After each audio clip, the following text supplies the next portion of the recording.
Right, what is up everybody? New YouTube video today. We're talking about means of hypertrophy progression. Now, what do we need to do in the gym in order to step forward and make the gains that we want? Because we can't just go in the gym and do random shit and expect results. We need to have a decent plan in place of what we're trying to do. A lot of people get stuck on this and they're not too sure what is classed as progression. So I wanted to give you this video to outline everything that you'll need, and you can always come back to this video if you get lost or you get stuck within your own programming. So I'm going to start off the video and again precursor by you need to be tracking your training. If you don't track your training, or this video I'm about to do, it's not going to make sense, because if you haven't got notes on your training, how do you know what to do next week or 3 weeks after that or 4 weeks after that? How do you know if you're trending in the right direction? You can't just go in the gym and do random shit. Anyone who says they do that, again, that tells me that you can't be serious about making progression in the gym. I know the most serious of lifters, they track most of the things that they do, because what gets tracked gets measured. It's the most valuable data that you can get from your training. You can notice trends, progressions, everything. For such a small investment of literally, it will take you 2 minutes at the end of a training session to track your training in a notebook or an app, whatever it may be. 2 minutes. So you're telling me if you're serious about your training and you want to get big and strong, you can't take 2-3 minutes at the end of a session to track your training? Come on. It's such a simple task, low hanging fruit. And as I say, I'm not going to beat around the bush. If you can't do that, you can't be fucking serious about this. So that's to start it off. You need to be tracking your training for the reasons that I'm going to go into now. So, progression in the gym. When you understand this is the principle that governs everything that we do in the gym. Stimulus, recovery, adaptation, or the SRA cycle. It's everything that we do in the gym. So when we train, the training session itself is the stimulus. It's actually the alarm bell to the body. The body goes, fucking hell, what's this? What is this you're asking me to do? I've never been exposed to this novel stimulus before. So that's the training session. The body, it then needs to recover from that. The training session is the internal stimulus, right? So you need to recover from that. Now that will happen outside of the gym. With your sleep, nutrition, your calorie intake, all of that stuff, if that is all on point, you allow the body to recover here from that stressor, that stimulus that we provided with the training session. Recovery must be on point. And then the adaptation, that will take place. So the body will be able to deal with the stress that you've given. Because the body is smart, the body does not want to be in a situation where it can't deal with that stress again. So we're constantly going through this SRA cycle, because the body doesn't want to be subject to that again. Again, the body is very smart, so it's the SRA cycle continuously. Now, the adaptation, the other things need to be in place for the adaptation to happen. You can't just force adaptation without all of these things being in place first. So adaptation is the result of having a proper training plan and proper recovery as well. This will not happen without having these efficiently or in order, so to speak. So SRA governs all. When you understand that, a lot of this stuff makes more sense. So that takes us into, you can't force progressive overload. Progressive overload is a result of allowing the SRA cycle to happen. Again, if you have a good training plan in place, we're training hard enough, your things outside the gym are all taken care of with your sleep, nutrition, that will allow adaptation to happen. So then progressive overload is a result of having everything in place. You can't just force progressive overload if it's not there. People think that you can't. That's a mistake that people make. Progressive overload will happen as a result of a good training plan and having all of your things outside the gym in place, and that's how you're going to get bigger and stronger over time. So when you understand these two principles here, you will understand how important it is to have a good training plan and have everything outside the gym. They're all tied in together. You take one of those away, if your training plan is shit, it doesn't matter what you do outside the gym. You're not going to have an adaptation. If your training is good, but then your sleep and nutrition is complete, utter fucking turd, you're not going to make adaptations. So it's a case of having everything all in order and everything will take place that we need to happen. So they're the fundamentals that we need to write down. So three main ways of providing novel stimulus. Let me move my face here. Three main ways of providing novel stimulus in the gym. Now, novel stimulus is what is going to force the recovery process and adaptation to happen.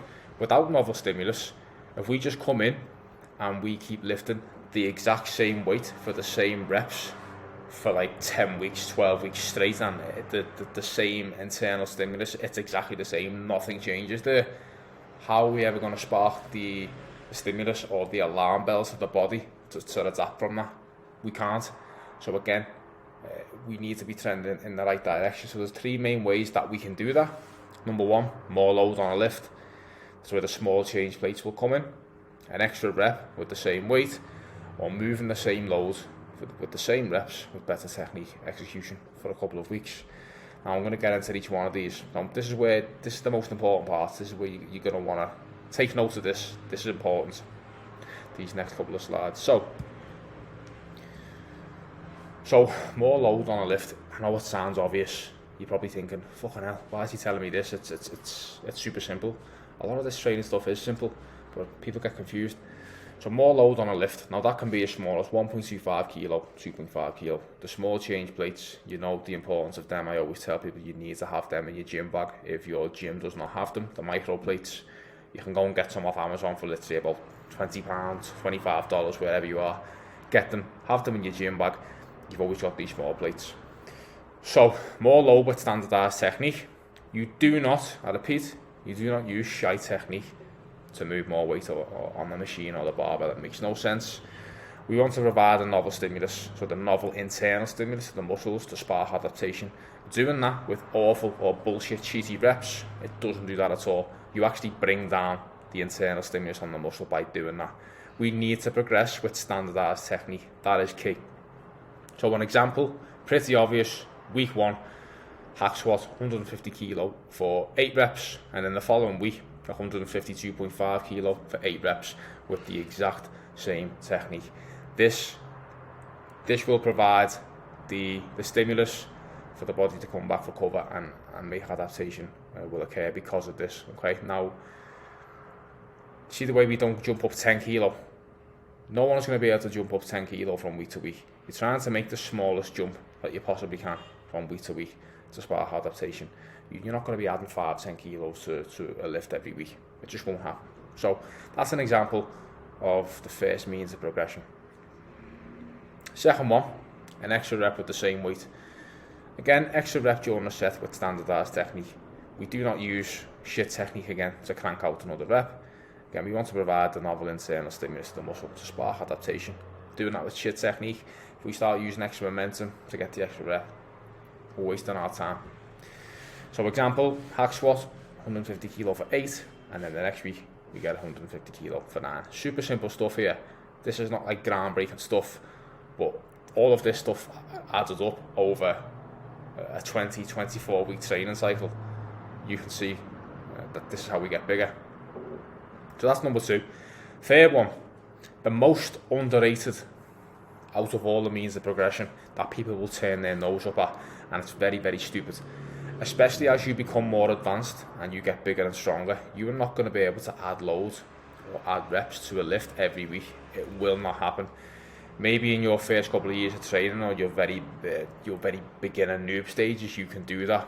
If you've got someone like myself, you've been training for 13 years, there's no way I'm not coming in the gym. I'm not adding a rep or adding weight every week. Sometimes I can be stuck on the same weight for 2-3 weeks, possibly even up to 4 to 6 weeks. It's happened in the past with certain movements like presses. It can happen.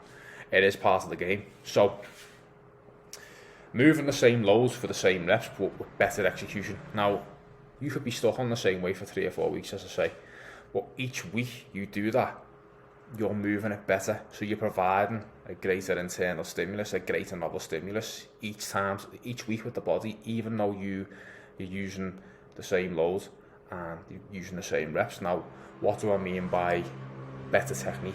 You could have, let's take the hack squat for example, you could have better control on the eccentric phase. We could add in a pause at the bottom, just using less momentum out the bottom, just better technique from week to week. So as the week go on, again, you're driving a better internal stimulus to the muscles of the quads by improving your technique. Now, you could be stuck 3 weeks, 150 kilo for 8 reps. Now, you might look at that and think, I'm not progressing here. But if every single one of those weeks it moves better, and you've got your video footage of that, and you can quantifiably look at that and go, look, this definitely looks better. Eventually, you'll be able to make the breakthrough with your loading and reps because you're allowing the stimulus recovery adaptation cycle to happen. So potentially on week 4, that 9th rep might be there. There you go. And then you can keep adding reps. Then you can, okay, we're going to go 152.5 kilo, and the process starts again. As I say, if you can zoom out over a 24 week period of doing all of this stuff, you're going to see results. There's no two ways about it. But the problem is that people cannot train for longer than 2 or 3 weeks. People can't do this stuff consistently. People can't track the training. It's hard for people, but training is pretty simple. As I say, I always talk about, you have to follow some basic fundamentals. And these are the 3 main ways to progress your training in the gym for getting bigger. Now, I wanted to go over some myths. Now, I don't class these as viable progression tools, and you'll see this spouted in the industry. Everyone talks about this. If you search on Google how to get bigger, how to build muscle, you'll see these 2 as viable ways of actually overload or getting bigger, and it's false. So, number 1, we just add more volume, we just add more sets. That's a means of progression. Now, to a point, it can be, but you can't just keep adding sets forever. At some point, it's like a bell curve. We get to the top of it, and then once you start going over that, you just start slumping into recovery issues. We can't just keep adding sets as a viable method of progression.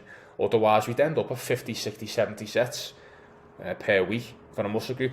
So let's just take that for example. If someone is doing 10 sets for quads, so we have to push that to 20, and that's a viable means of progression. All that will happen there is that your intensity and your ability to load your sets will have to come down in order to build more volume up. Now, for me, that's not a smart way to go about it. You can't just keep indefinitely adding volume as a means of progression. As I say, the effects of more volume, it's going to wear off at a certain point.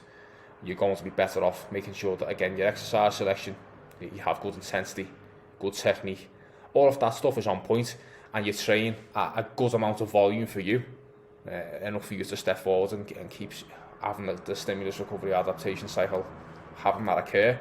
If that keeps occurring and we're coming in and we're making progress, you don't need to add sets. Why would you do that? We're already making progress, so you can't just keep adding sets for the sake of it.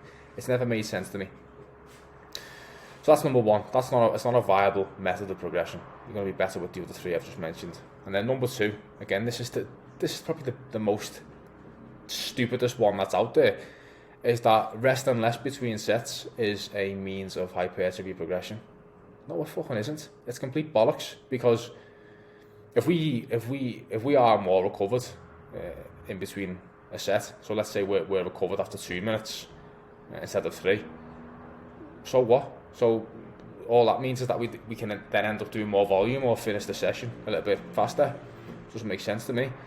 All that you're looking for when we go into a set, you want to be fully recovered. Whether that takes 2, 3, 5 minutes, I always advocate everybody to rest as long as you need, and it will always end up being at least 3 minutes anyway. 3 to 5 minutes is the sweet spot for rest time for hypertrophy. That's been shown numerous times in the research, and not just the research, but in anecdotal evidence of anyone who's really big and strong, is that 3 to 5 minutes is always superior, because you can go into each set fully recovered, you can hit more weight for more reps, and you can supply more mechanical tension to the muscle, because mechanical tension, that is the prime driver of hypertrophy. It's not metabolic stress, it's not muscular damage. The main mechanism of hypertrophy is mechanical tension. So if we go into our set fully ready, fully prepared, we can supply more mechanical tension, and just resting less between sets is just a bullshit way or metric of progression. It makes no sense. Ultimately, what we're looking for is, number 1, to drive a novel internal stimulus to the muscle, and we can do that by adding more weight, more reps, or moving the same load more efficiently, and a combination of them over time is how we're going to get bigger, right? So just to cap it off, you have to be patient, do the right things consistently, and good things will happen. Allow the stimulus recovery adaptation cycle to happen. Zoom out of a training plan after like 20-24 weeks. Do not be worrying if 2-3 weeks into a plan you're not seeing your progressions. You have to make sure you're doing everything right. Be patient and give it time. If you track your training and you follow this and you've done that for a year, for example, I guarantee you're going to see results. There is no two ways about it. Okay? So that's the video. Let me know what you think, and I'll talk to you all in the next one.